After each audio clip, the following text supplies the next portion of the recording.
Welcome to the Smart Marks Podcast. Welcome to the Smart Marks Podcast, your weekly look into all things professional wrestling. No matter if it happens in a square circle, an Aztec temple, or a six-sided ring. Here to lay the smackdown on your ear holes are your hosts, the Smart Marks, Matt Salgado and Jeremy. All right, Marks. We're back after taking a 1 week hiatus on you. We're not live in person, but we are live. Well, no, we're not even live. No, we're not live anymore. We're not doing lives anymore. We are here. Yes. Again we're back. We'll just put it that way. We're back. I'm Jeremy, and not sitting across the table from me, but sitting across town from me is my partner, my co-host, my hetero life mate, Matt Salgado, Mateo83. How are you, sir? Yo. I'm doing pretty good. I'm sitting down on my bed here in my guest room. I got a box as a desk, and I got a lot of boxes here from stuff that we've had to buy, or just. Are you using a diaper box? No. This one is. I don't know what came in this. Oh, a chair came in this box. So the rocking chair in the nursery right now is just the box I'm using. This box is pretty good. If you guys ever need a box desk, get a box that housed the chair, or a box that had like a stroller in it, because those boxes are pretty nice and sturdy. I mean, they're huge. The one I'm using is it's holding up the laptop and the mic and the iPad, and I'm not worried about it caving in. That is a professional DJ setup there, sir. I am impressed. No, well, I was gonna use our old setup, but it is completely covered up with stuff right now. Since this is the first show back, obviously, me and my wife had our baby last Monday, 30 minutes right before, actually 20 minutes before Raw started. And funny enough, a lot of people that know I do the podcast that aren't necessarily wrestling fans, quite a few of them said, "Oh, he made his debut during Monday Night Raw," and yeah, that was a good running joke. I was like, "Oh yeah, you did. He totally did." So it was pretty funny that people I didn't even think of it like that, which was the funny thing, and people were like bringing that up to me. So they're like, "Oh, did you watch wrestling still that night?" And I'm like, "No, that they completely belong to my wife." So it'd be sad or amazing. I don't know, maybe both if you did. Oh, I the thought never crossed my mind. Like, I knew Raw was on. I was just like, I don't even care right now, and not putting on I don't care about what's on right now, but just that moment alone, like those first few hours, so far of just removed. You're just on a super euphoric high, pretty much. Yep. And you're you're absolutely right. Like you're completely removed from the outside world, and it's kind of weird. And I'm still finding myself kind of having a hard time readjusting, going back out, and even doing this. I haven't even I haven't turned my PlayStation on except for by accident. Just out of I still watch wrestling, but it's kind of I feel kind of guilty that I am. You had a lot go on though within the week. Yeah, it was a complete mind trip. But then my son being born at 5:39 to be exact, according to the doctor and my iPhone, and and Dr. Steve Jobs. Dr. Steve Jobs. And then a mere probably 12 hours later, my grandpa passing. Early Tuesday morning. So it was pretty rough. I was almost gonna do the show Wednesday. But just waking up to that news on Tuesday, I was just completely I didn't know how to. Yeah, I didn't know how to react, and I thought the show would have been a good distraction, but there was just so much going on, and then plus memorial services and things like that. I just had to take care of stuff like that. So unfortunately, I thank everybody who sent well wishes and all the good vibes my way. I really appreciate those guys, and I mean, I'm glad to be back on the show. I'll probably be a few more weeks before me and Jeremy get back in the studio, maybe 2 or 3. Try to get this kid's immune system up before I start venturing out a little bit. That's the main thing. My wife and I even discussed it. There was no way we would have allowed you in the house this week. She was extremely sick last week, like bronchitis or something. Oh like, no, yeah, I remember. Very hard. And that's the main reason why you didn't do the show either, because your wife was pretty sick as well, and so I felt really bad about asking you to do the show. And, it hit her Tuesday. And then Wednesday was just like the worst of all the days. She actually didn't go to work, or she went to work and came home an hour later. Yeah. And was home all day. So I was prepared for the show. I prepared all day. I watched all the wrestling I could last week. I actually prepared more last week than I did this week. And I had wrestling ready to go. And then I got home and it was not good. I was like, you know what? I've got to play dad today. Like I have to be on the clock as dad today. I can't be on the clock as a podcast host. I have to be here. I've got to make sure these kids eat. I've got to make sure homework gets done. I have to do all the duties tonight because there was no way I could ask her to do anything. Definitely. Yeah. And so it worked out that, I mean, the timing for both of us to go ahead and take a week off. We don't like doing it often, but sometimes it is needed. It's been a long time since we've done that. I don't. Yeah. Maybe since last Christmas? Maybe I don't even know. I think I even had a backup show prepared sometime last year. I think you did too, yeah. So, and I was prepared to have Alex on last week, or at least have my son on and do something. Like I was going to make it a special episode one way or another, and it just in my house, the shit hit the fan. So I was like, there's no way. Yeah. So big shout out to Proven Gamer Network for being totally understanding in absolutely recent events. So thanks you guys for just being supportive. So all that out of the way, which, good, great. We're here. We're here. Wrestling. Yeah, before we get into our week in wrestling, I do have a little bit of an announcement. This week's episode is brought to you by Destiny Wrestling Organization in Albuquerque, New Mexico. Prepare for Day of Destiny 9, Saturday, October 22nd at the Westside Community Center in Albuquerque. Front row tickets are $25, second row are $20, and general admission is $15. Doors open at 6 p.m. Bell time is at 7. Tickets are available through holdmyticket.com, and you can find more information on them at Facebook/DWO Wrestling. Big major attraction for this show is the appearance of Jeff and Karen Jarrett. So definitely get your tickets now through holdmyticket.com and be ready. They are sponsoring this week's show. We will be there, and we are working closely with DWO to actually get another interview lined up with Jeff Jarrett. Something done. So, yeah, they get something done. We'll see what can go, but we're gonna go ahead and promote them. And I wish I had a match card pulled up for them. I don't see one on here, but I do know Jeff's Neither do I. I know they announced for the first time ever at Day of Destiny a women's match that they're gonna have. Oh, here we go. Oh no, we don't. There's one women's match a match announced. Delilah versus Delilah Doom. Yeah, that's the one I'm thinking of. So it should be pretty awesome. Looks like favorite. I don't see any match cards here. Either way, it's gonna be cool. We'll get some actual info going on between now and then before the show happens. But it should be pretty awesome. A couple weeks that's gonna go down. It's gonna be pretty cool show. Not that much, man. What seems to be funny is I feel like every time DWO goes on, I have some sort of life event happening. Right. And so definitely gonna hold my breath and maybe I can go. I will foot the bill for this one. If you can go, it is on me, sir. Yeah. So if I can go, if I can't, whatever. But I hope that definitely for sure you will be able to go and represent Smart Marks. As long as you can be there, we'll drive up there that night. We'll drive back that night, gas, and we'll even take my hoopty if need be. Ooh, the hoopty. Yeah, it's not that much. Oh, I got it. I got confirmed matches. Heavyweight championship match between Johnny K, who's a defending DWO champion, versus Jeff Jarrett with Karen Jarrett. We have Chad Thomas versus Sammy Six Gun Jr. Hobo Hank.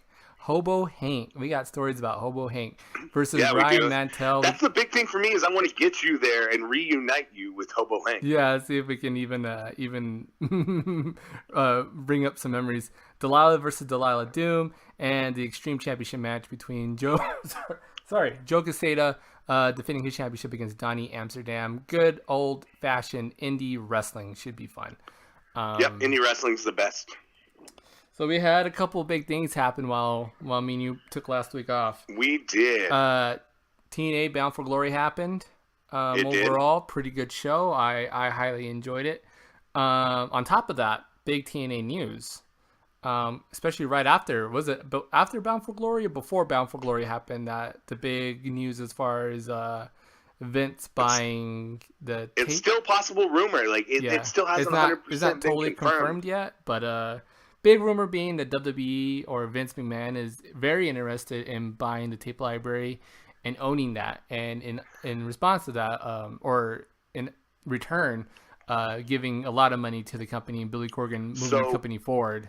Apparently. So what had happened is that Friday before Bound for Glory, a rumor came forward that someone, unknown person, fully financed the next 3 episodes of Impact and Bound for Glory. And it was unknown who it was. And then Tuesday, rumors hit that that person was possibly Vince McMahon and that the company had been sold. And that Vince McMahon had indeed purchased the tape library, and everything leading up to that purchase would now be available on the network, and that Billy Corgan purchased the operations side of it, including talent, and would run the company under a new name. Nothing has ever been fully confirmed on this, and I believe Dixie Carter even kind of poo-pooed those rumors, and now there's rumors of Matt Hardy possibly being interested in trying to purchase the company. Do you think Matt Hardy? I mean, I think he does. I think he can. But as far as if he has the money, I think he would definitely do it. I think so too. And as far as what TNA's got going on, I think the past going into Bound for Glory and the episode following up were both really good. I mean, we have a new TNA champion, and it's not EC3. Absolutely. Eddie Edwards is the new TNA champion. That's so awesome, isn't it? And I love the fact that it was like a challenge given to Lashley. You can pick between Eddie Edwards, EC3, or Moose. And what does Lashley do? He said his words were, "I'm going to pick the easiest one to win, the easiest one to beat," and that's Eddie Edwards. And Eddie Edwards wins. Eddie Edwards comes out with the victory and is new TNA champion. I like the idea. I mean, I like seeing Eddie Edwards up there, giving a big singles push. And I'm very happy for Eddie Edwards. And on top of that, Aaron Rex, a.k.a. Damian Sandow, becoming the new TNA Grand Champion. The first ever. First ever cool. Inaugural Grand Champion for Damian Sandow, something that TNA was very quick to pull the trigger on for him, which was something that WWE was very afraid to do, was to give that man a title. A title run that would probably mean something. Granted, he won. The only title run that he had was with The Miz, and it was for a few weeks with the Tag Team Championships. And he had the IC title run. And he never won the IC. He never did? I thought he did. No, he never won. That was just, he held the fake one at the toy belt. True. But maybe I'm just thinking about the Money in the Bank. Yeah, he had the Money in the Bank, but that was as far as championships go. And him and Cody were never tag champions, were they? No, they came very close, which I felt was a huge mistake in WWE's book as far as not pulling the trigger on that. I love the look that they gave each other too, both Cody and Aaron, on the way up and down the ring. Hey, we've crossed paths before. The whole Rhodes Scholars, run was very, very fun, which culminated in Money in the Bank, with Damian, with Cody. Everybody was thinking Cody was going to win, and Damian's the one that runs up the ladder all those years ago and knocks Cody off and claims it. And that was such a huge moment to do nothing with, Yeah, and they had a great feud. Especially with the wooden briefcase. They had a great feud going back and forth. I mean, I remember Cody threw the briefcase in the Gulf of Mexico or something at one point. And because I believe they were in Texas when that happened. So good times. I mean, it's great to see that TNA's not afraid to go for it and try to get something done as fast as possible. Recognize talent, man. That's it. Yeah, exactly. They recognize talent. So on top of that, also we have new tag team champions in the Hardys. And we got new champions all around this past week or past 2 weeks, and new Knockouts champion in Gil Kim. That's really cool that TNA has been shaken up that much. Yeah. I like it. And plus the whole deal, I brought it up to you. Did you get to watch the Hardy Decay debacle. Not debacle. I thought it was pretty great. I did not. The saga. It was amazing. I want to see it so bad. I'll give you. You need to go on when you get a chance. Go to YouTube and type in Botcher Nero. When you type in Botcher Nero, that's I believe the new account for Botchamania, and he uploads all of the Broken Matt Hardy promos, matches, and everything. So do that, and you can watch the whole thing. I think it was great. I mean, they pulled everything in from the storyline, and they did something that most writers fail to do, and that's remember what happened in the past. Remember what and just past things, like bring people back and reference it. Yeah, do this. You had told me about the guy the redneck that they stole his truck, showing back. Yeah. So they brought the redneck back, the sodomized redneck that Rosemary and Decay left on the side of the road after they stole his truck. He makes an appearance. 3 different versions of Jeff Hardy make an appearance. And then just the whole deal with Vanguard 1, Matt Hardy, it's really good. Money shot. It was amazing. I feel like that was definitely over the past week and a half was like the highlight of my wrestling world. Like I watched it and I was like, this is amazing. I believe I watched it before my wife had the baby. So I think you did because you had talked to me about it before then. No, you know what? I watched it after because she went into contractions Sunday night. And it was when you came into my work to drop off the microphone. Yeah, I told you all about it. Yeah, she went into contractions that Sunday during Bound for Glory, and she went into like full blown labor, the next day. But that's what happened. But I mean, amazing stuff with TNA, and I dig what TNA's doing. I like where their direction is going as far as creative in the company. So good things for TNA coming forth. I hope money wise, it's all situated to keep them going. So, did you get a chance to watch Lucha Underground last week? No, I waited till Saturday or Sunday to watch it, and it was already off of my source. Yeah, so I really think this week I'm probably going to add El Rey to my lineup. You need to watch it. Watch it tomorrow. If not, after the show's done, it should already be up. But, right. So yeah, I mean, we got our first appearance of Sami Callihan. Lucha Underground, yeah. Supposedly he's the new boyfriend of Ivelisse. So nice. Yeah. So we'll see that. We had another best of 5 match with Tejano and Cage, really good. Dario's Dial of Doom match was Prince Puma versus Matanza, and a hell of a match, and it was for the title. Really, really good. We also had Ivelisse versus Mariposa, and I believe that was pretty much all the show besides all the story vignettes and whatnot.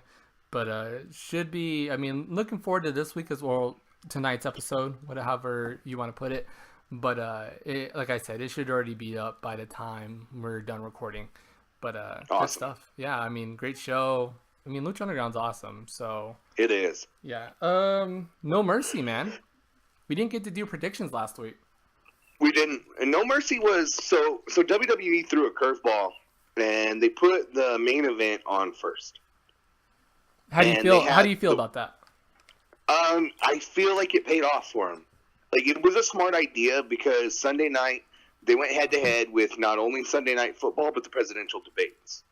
So it was a double whammy.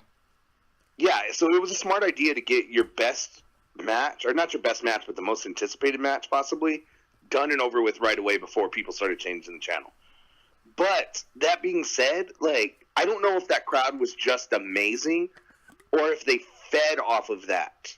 Because that crowd was amazing the whole night. Every match I watched, the crowd was into. They had fun. Even in the matches like Nikki Bella and Carmella and Naomi and Alexa Bliss, which wasn't originally confirmed as a match. That's a match that they could have been bored with and they loved. Like, that crowd was cool. Like, it was fun. Like, everybody was hyped. They were into it.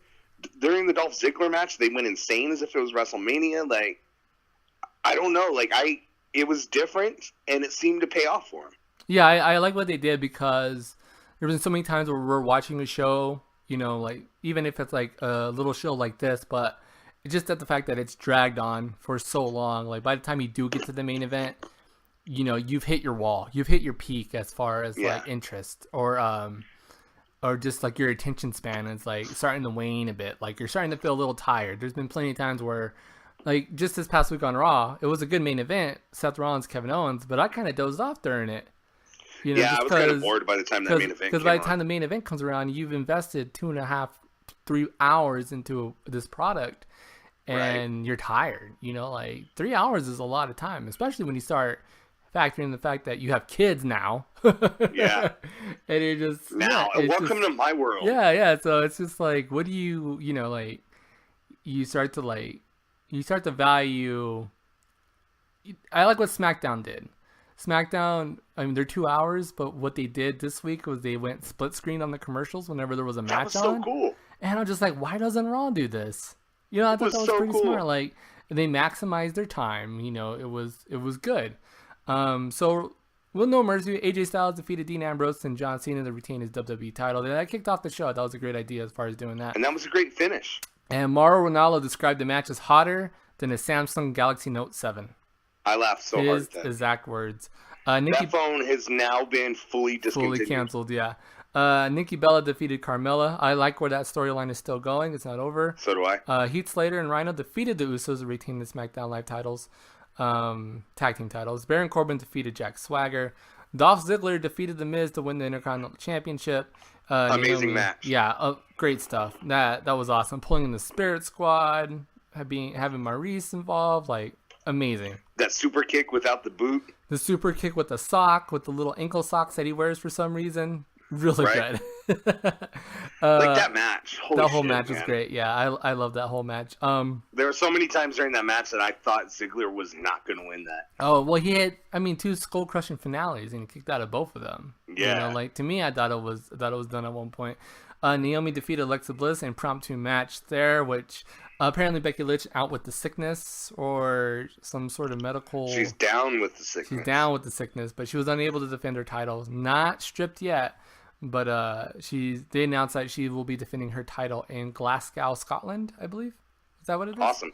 Awesome. I might be wrong there, but in Scotland nonetheless to against Alexa Bliss. So that match will definitely happen. I'm not sure what's going on with Naomi, but she's getting a pretty good push. Yeah, she's getting a good push, but I feel like she is now the Dolph Ziggler of the women's division. Well, we'll get back to that when we start talking SmackDown. Yeah. And then in our main event, Bray Wyatt defeated Randy Orton with the return of Luke Harper, which we were kind of anticipating, awesome. But we kind of figured he might be going to the Raw brand. But now he's on the SmackDown brand. That's pretty amazing. That's pretty awesome. I dig it. Yeah, I really dig it. I liked him showing back up the way they showed up. Yeah. And then if you watch SmackDown this week, his partner, Bray Harper, according to JBL, hit Sister Abigail. So that was, goddamn, that was such a great ending to that match. Yeah. No, really, really good. I like the fact that the lights went out again on Randy and Kane wasn't there at the end. And it was Luke Harper on the other side. Really awesome. Couple, before we get to SmackDown, Sasha Banks is our new champion on Raw, women's champion. That happened Monday. As a main event on Raw. Main event Raw. I mean, the last time the women technically headlined, it was Trish versus Lita all those years back, I believe. Are you ready for this? Hold on to your pants. I'm holding. Hold on to your pants. So, flashing forward to Raw, Sasha Banks and Charlotte are announced for the first ever women's Hell in a Cell match. Big rumor is that will close Hell in a Cell. I would absolutely love that. That would be amazing. If they let the girls, I mean, we saw what they can do on that match alone. The first match was good as far as the first time they went head to head, and Sasha came out on top. And then the match they had at SummerSlam was good. You know, granted, it was a little sloppy due to Sasha being injured. It was good. Right. The match they had on Raw again 2 weeks ago, amazing. With Sasha winning the championship, you know, and seeing Charlotte go all out to defend the belt, you know, that twisting moonsault she did on the outside. I was like, holy crap, what is what is she doing? You know, like the whole crowd lost it. It was amazing to see like that these two women can like just turn it up, you know. Exactly. And put on a match that is definitely on par, if not better than a man's main event, you know. And I'm totally open. I'm totally open to women main eventing shows. Absolutely. If the match and the quality is going to hold up, you know, not just to do it. I believe that the women can headline a pay-per-view. They've done it before once with Bayley and Sasha. I think they can do it again with absolutely, you know, with a major pay-per-view. With a major, you know? And a major I understand Hell in a Cell is not one of the big four or anything, but it's not an NXT. But you know, exactly, it's not NXT, but it's a start in the right direction as far as recognizing real talent. You know, and getting. I think if this keeps up, we could one day have a women's match main eventing WrestleMania, if not even next definitely. year. Yeah. I mean, the triple threat we had at WrestleMania, which one are we at? 32? Was really good. And seeing the one that we'll get at 33, I'm looking forward. It's kind of like, what can we do to top last year's? So right.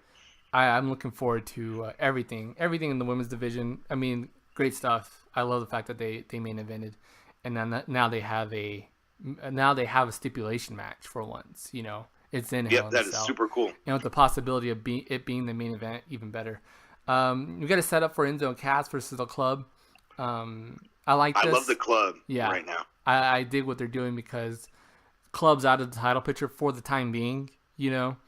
So what better way to do it instead of if you can't take out the titles, you take out some fan favorites, Enzo and Cass, big time heat. You know, the Club just getting back to what they do best, just beating the hell out of people. Yeah. And getting away from, I enjoyed the personality from them when we got it, but right now it's overdone. Like, we need the beat the hell out of people and take what we want version of the Club, not the comic hour. Yeah, we just need the ass kickers, basically. It's what we need. And we got them. That's super amazing.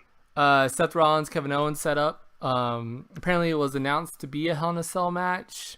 Yep. And then it got pulled away, so we still don't know what's going on, if that's a Hell in a Cell or not. But I thought they did announce, because remember Mick Foley had his State of the Hell in a Cell? You're talking about on Monday night when he talked about that? Or yeah. Okay. So he stated it'd be Hell in a Cell, but then like online they're saying it's just straight up one-on-one. So we don't know if they're backtracking a little bit. Maybe they don't want to do 3 Hell in a Cell matches. Maybe they just want to do 2. But I think they need 3. Yeah. I mean, they've quietly changed plans before, so we'll see what goes on with that. I think we seriously need a Hell in a Cell match or pay-per-view where everything's in a Hell in a Cell. Yeah, just do the whole show. Do it straight up like Impact. Put the announcers in it, too. Absolutely, I'm good with that. New Day versus Sheamus and Cesaro for the tag team titles are set for Hell in a Cell as well. Got a good storyline still with Brian Kendrick and TJ Perkins, and Roman versus Rusev still going strong. So you ready for a little bit of news on the Cruiserweight division? Do it. Rumor is that WWE has now removed the 205-pound weight class restrictions on the Cruiserweight division. So if you notice, we got Sin Cara involved in the Cruiserweight division. I know he's a little heftier, so he's more than the 205. Well, they build him at 198. Is that what they build Sin Cara as? Yeah. There's no way he's 198. He was puffier than those other guys. They build him as 198. Jesus. Because I thought the same thing too. I was like, oh, it's interesting. Sin Cara's in the Cruiserweight division when he's, to me, I felt like he's, definitely like on the light heavyweight side. Yep. But, well, that's the thing, is they're looking at bringing in some light heavyweight guys, mainly 2 guys who they don't really know what they're doing with right now, and Sami Zayn and Neville, who may start making debuts in the Cruiserweight division. Yeah, which we saw Sami Zayn and Neville team up in the tag team. I liked them as a tag team. That was cool. Like, they're great as a tag team. Yeah. And I would even be open to them getting a tag team title run at some point. Yeah. But I do also like the idea, especially of Neville joining the Cruiserweight division. And I could see a call for Sami Zayn because his style matches up great with him. Yeah. So, but I am liking everything that's going on right now with TJ Perkins and Brian Kendrick. That match is going to be amazing when it happens. Yeah, it's going to be good. I like the storyline with Roman Reigns and Rusev. The Bulverine, as people are calling him. The Bulgarian Wolverine. Yeah. Bulverine. Yeah, because he was like a fat Wolverine. Yeah. When my wife when he came out, my wife's like, "What's with him?" I said, "He looks like an out of shape Roman Reigns, right?" Yeah. He's been I don't know what Rusev's been doing. I'm not gonna knock the guy though. So getting that Bulgarian cooking, man. Yep. Unless Lana can cook, you never know. We don't know. We don't know. So that was Raw. I mean, pretty much all together. And SmackDown, we briefly touched on the fact, but big story of the night, I believe, was James Ellsworth getting the win, getting the win over Dean Ambrose or AJ Styles. Sorry, but Dean Ambrose was the special round. Didn't you love that? I love that whole match. So AJ Styles may have saved James Ellsworth's life on Thursday night. Yeah, the fact that James Ellsworth tucked in whatever he has left of a chin. I'm glad you said it. I'm glad you said it. It doesn't have much to tuck, but so when you take a Styles Clash, you're not supposed to tuck your chin. And there's been numerous people hurt on the Styles Clash by tucking your chin, because then you take everything. You take the full impact on your forehead, and it compresses your spine. Yeah. And James Ellsworth, I think AJ Styles knew he would probably do that. Yeah, well, he jumped up. So if you see the way AJ did it, like, he was able to hit the Styles Clash in a way that he isn't most of the time able to hit it. He didn't land on his knees. Yeah, he was able to actually jump up with the guy. You know, because Ellsworth was like a much lighter guy, and he's most of the time fighting guys bigger than him. So, and even Ellsworth, for whatever reason, when AJ locked him in, he's still kind of like, on the initial trial, it looked like Ellsworth was going up for a power bomb. You know what I mean? Like right. he tried to pull himself up a bit, but then AJ locked his arms in. I guess Ellsworth has no idea how to take a Styles Clash, or even for the fact that Styles has that as a finisher. Right. But thank God that Ellsworth isn't dead. Yeah. That was a fun match, though. I loved everything with Dean Ambrose in that match. Oh, all the shit that he had in his pockets was hilarious. Yeah, it was good. At one point, talking on the phone. That was fun. That was good stuff. I loved the backstage segment with Mojo Rawley and that was gold, man. That was gold. Zack Ryder? And Zack Ryder. He was dogging on him, saying he was playing with his toys. He's like, "Yo, bro, you know that's a Comic-Con exclusive." Yeah, the what was it? The marshmallow, the Stay Puft Marshmallow Man. Yeah. And then I loved the Ascension showing up and just getting in their face, and he's like, "Yo, they ain't hype." No, I like you guys been standing there the whole time. I just changed. I just changed. Did you? Yeah, that to me was probably the funniest part of the whole segment for me. Just the fact that he threw that in there. So Mojo might not be like a great promo guy, but he's good. But he's getting better. He's good as far as improv. I feel like being able to say little things here and there, and it was great to see some more personality out of him. No, yeah, absolutely. Other than just screaming hype guy. I like that. I like the fact that Ziggler was out there at the beginning of the show with the Hype Bro shirt underneath his jacket. Yep. And I loved Ziggler talking. He's like, you know what? I didn't know that I was going to be here this week to see you guys or spray tan Zack Ryder's back again. I thought that was funny as hell. Oh yeah, definitely. And then even his reference when he said, you know, if you guys don't believe me, check your guide at home and hit info. And I did. And I was like, all right, let's see it. And it pops up and it said, did Dolph Ziggler be forced to retire? Did he win the title? And I was like, okay, that was kind of cool. Like the fact that he was that smart enough to know that, hey, it's going to show on there and it's going to have a question on there as to whether or not I won. Well, here's the thing. No, here's the thing too. It was actually before, a lot of the rumor mill was that Dolph was reportedly leaving WWE because the preview guys stated that how would WWE handle Dolph Ziggler being gone. Yeah. So that's what it actually stated. It stated that it stated that he had already lost, and he had tweeted out plenty of times like, I'm taking bookings through here, and he even said things like, oh, this is the last time, whatever, I'm doing this. So yeah, good swerve. It was cool. Good swerve by Dolph. And now, as much as I know you loved him winning, are you prepared for him to lose it? Yeah, I'm sure within the next month or two, it's definitely going to move on. Yeah, I said it's a short run. That he'll probably even lose it to Miz at their rematch. Yeah, which will probably be on SmackDown before. So I didn't get to ask while we were talking about Raw, but are you actually enjoying what they're doing with Braun Strowman now? That he's giving him a little more personality. Yeah, he wants actual guys to beat up, and he's. I'm digging him on the mic. Like, he's better than I expected him to be on the mic. He's classic big guy, but sick of beating up jobbers, basically. So the rumor is that next week we may see the return of either Big Show or Mark Henry to face him. Yeah. And that he'll handle those guys, and that they're going to slowly start feeding him more and more guys from the main roster, and that we'll see this culminate in a match with Samoa Joe.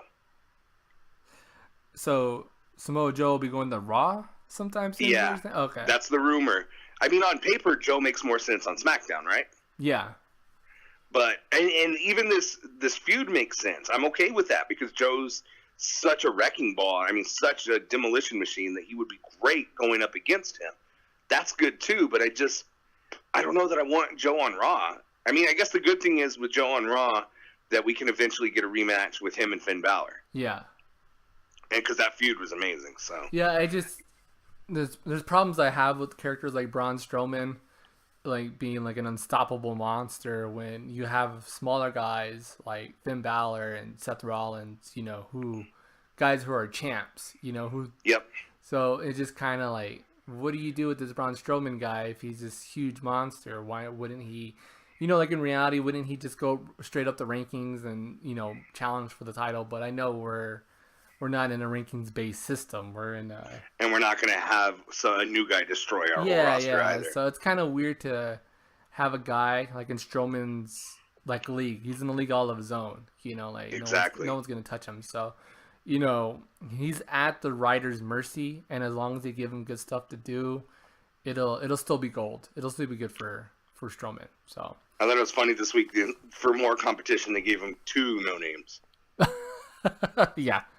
That's how. So, did you get to watch NXT? No, I did not get to see any of NXT. Oh my god, you missed amazing I saw NXT. one clip at the very beginning of the show.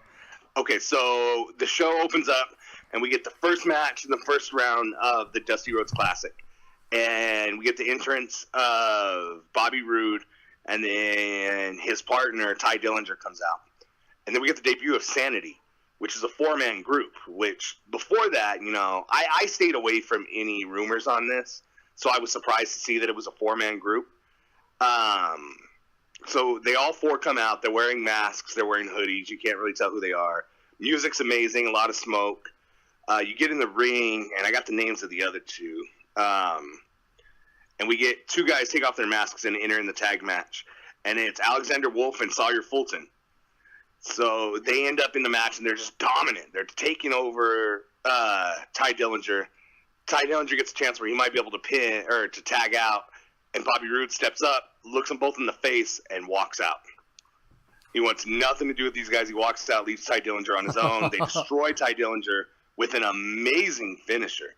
Like, this finisher, it's almost like a sidewalk slam / suplex. Like, it's super cool. If you get a chance to watch this match, yeah. If this is the only match you watch of NXT, watch it. I definitely will watch it in the morning. So then the debut, they take off the third member, the smaller member, starts attacking and takes off the hoodie and everything, reveal that it's actually Nikki Storm. And Nikki Storm's beating the hell out of him. And then the 4th guy shows up, hits this amazing move where he throws him up and then hits him with a cutter, and it's Eric Young. I saw the mask reveal of because they're wearing like black mask over their heads, and so he hits the move and then he goes to remove the mask, and I love the reaction from the crowd of NXT. Like, they lost it when he took the mask off, and everybody's like, "Holy crap, it's Eric Young!" Yeah, and they lost it for Nikki Storm too. Yeah, and granted, I'm so happy for Nikki Storm, because she comes into that system, the NXT system, and she's already an established indie talent. She has a huge, huge background, and she's given the push right away in this nice stable, and where she's actually doing something. This is something that I wish that they would have done with the Wyatt family, where they should have brought in a Sister Abigail. And had her be. I mean, that should have been Nikki Storm. That character should have been Sister Abigail. But I like what they're doing. I could be wrong, Sanity. but I think they actually referred to her as Nikki Cross on NXT. Yeah, her name is Nikki Cross on NXT. So it's awesome. I'm glad to see all of them. Even the NXT guys like Sawyer Fulton and the other guy, Yeah. So that's cool. That group is. It's a cool team, man. Like they're going to be a dominant group. It's a really neat mashup of talent that we got going on there. I think that group would be really great if we see her knock off Asuka. We get Eric Young with the title at some point, and then those guys get the tag titles. Yeah, because I think it could happen. Because at one point, like your main 3 women, which they're building it up to be, I don't see Asuka going up to the main roster anytime soon. But like I would like to see the main women's feuds be like Asuka, Nikki Cross, and Ember Moon. Like that's a nice. Oh my God! Right. Like, that's a great top 3 of women talent to have in NXT. Like and you still have your Peyton Royce and your Billie Kay. They're not the most talented, but they're established and they know that NXT system really well. So I think it's great. So we also got a match between Billie Kay and Liv Morgan. Billie Kay ended up on top on that one. We ended up with another tag team match between Tino Sabatelli, who is on Breaking Ground, if you guys watched it, and his tag partner, I think his name was like Rudy Moss. I know his last name was Moss. They're both former football players against TM61 in what turned out to be a hell of a match. Like, Tino Sabatelli impressed me big time in this match. And TM61 takes the victory. We end up with a match between Wesley Blake and Buddy Murphy. And Samoa Joe interrupts this match, destroys both of them, demands Nakamura. They go to commercial, come back. Joe's still in the ring demanding Nakamura. Nakamura returns with the neck brace on, removes the neck brace. Joe and Nakamura go at it like crazy and completely obliterate the NXT security. They just start knocking out the security on their own. And in the security was Patrick Clarke and Mata from Tough Enough. They were both there on NXT as security members. Which is funny because Patrick Clarke had like a match like 2 weeks ago. He did. I actually tried to get Patrick Clarke on the show to see. He was doing a Q&A on Facebook, and I'd asked him about his debut. He said he'll be on NXT TV soon enough. And then I asked him if WWE was going to allow him to take any bookings on podcasts. And he's like, I don't know. I'd love to, but I don't know. It's like, son of a bitch. Yeah, they have a strict list. Oh, yeah. As who they're allowed. It was worth a shot, Yeah, always worth a shot. Always worth a shot. But it was a great episode of NXT. Like, we're building towards some really great shit in NXT. Yeah. And it's funny because after Rude walks out, they catch him backstage and they say, can you talk to us about what happened out there? Now, keep in mind, Rude is the one who approached Ty Dillinger and asked Ty Dillinger to form this team. So they get backstage and they ask Rude what happened, and he goes, you know what? I didn't even want to be in the tag team division. I was perfectly happy on my own, running singles and being glorious. He's like, Ty Dillinger begged me to be in this team and be in this match with him. What happened to him is on him. Amazing. Good stuff. Yeah, it was so good. It was classic heel. I loved it. He was funny as hell backstage. So like I said, there's a lot of stuff going on. Definitely. In other news, it was NXT. I think we got everything wrapped up here. Something that just happened this week, and we announced it on the podcast, or on the podcast page, I should say. Paige suspended once again, this time for 60 days. So her brother took to Twitter after this happened and said that she was prescribed. She went to an outside doctor of her own, who's supposed to be a really great doctor. She's got a neck injury that could possibly cause her to leave wrestling altogether, and that she was prescribed a painkiller from this doctor, and that she's in constant pain 24/7. And they prescribed her this painkiller, and it's apparently on the banned list from WWE, so they suspended her again. Yeah. You brought up the point, and I would agree with this, that she possibly trying to get suspended so that way she can get out of her contract? I could see it be that way, just for the simple fact that she gets another 2 months off. They're gonna do whatever. They said if anything, if she does return, even if she did return, it would be late 2017. Yep. So you can already imagine we've already gone this long without seeing Paige, and a return to the ring is not anytime soon with the condition that her neck is in. So why not get out of your contract? Yeah, just get out of your contract. She can do whatever she wants. Granted, WWE has access to the best surgeons around.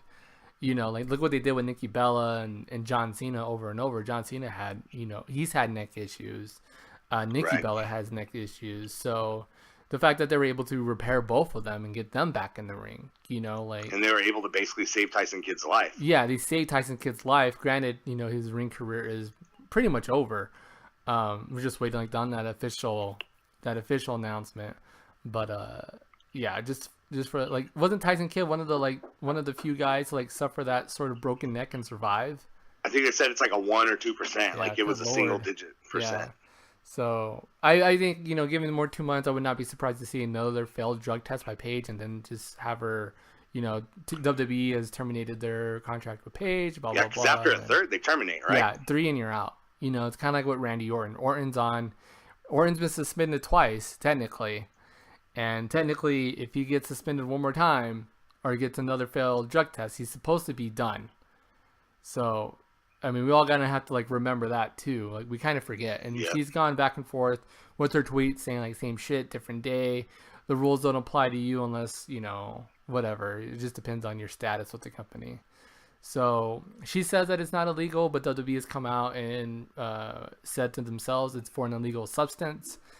What's illegal in their minds is a different, who knows? Exactly. So I, for one, want to see Paige get better. And, yeah, I would love to see her back in the ring, but if her, on top of that, I mean, Alberto Del Rio being stabbed. Okay, so that may not have actually happened.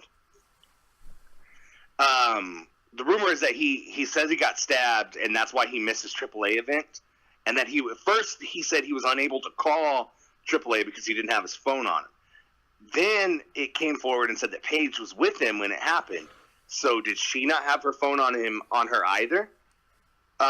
Also, there was a wrestling news company our website that reached out to San Antonio police where this supposedly happened because he said he filed a police report. They reached out to San Antonio police and they said that there was no reportings of any stabbings that weekend. Yeah. So who knows? Yeah, who knows what's going on? And he went on TMZ earlier, I believe it was even yesterday, and he stated that somebody was basically messing with Paige, and he got into a fight with the guy.